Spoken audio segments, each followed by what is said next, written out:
শিল্পাঞ্চলের সেরা 5টি খবর নিয়ে আমি প্রিয়াঙ্কা আপনাদের সামনে।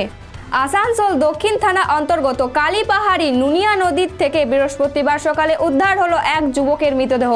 মৃত যুবকের বয়স 25 বছর। এই ঘটনাকে কেন্দ্র করে এলাকায় চাঞ্চল্য ছড়ায়। পুলিশ এসে মৃতদেহ উদ্ধার করে ময়নাতদন্তের জন্য আসানসোল জেলা হাসপাতালে পাঠান। বুধবার সন্ধ্যায় বাকলা এলাকায় উড়িয়া ধাওড়া থেকে আগ্নেয়াস্ত্র সমেত এক যুবককে গ্রেপ্তার করে উকড়াফাড়ির পুলিশ।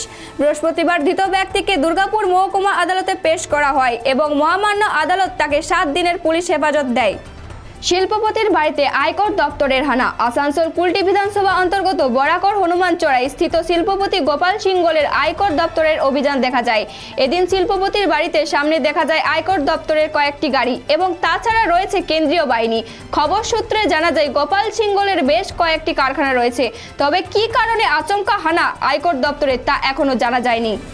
হারানো দিনের ম্যাজিক শো এর আসর বসেছে শিল্পাঞ্চল শহর রানীগঞ্জে। প্রথম দিনেই ম্যাজিশিয়ানের ম্যাজিক দেখে আপ্লুত হয়েছিল দর্শকেরা। রানীগঞ্জের বার্নস ক্লাব হলে জাদুকর ডি.কে ভারতের ম্যাজিক শো। এই ম্যাজিক শো চলবে 25 মার্চ পর্যন্ত।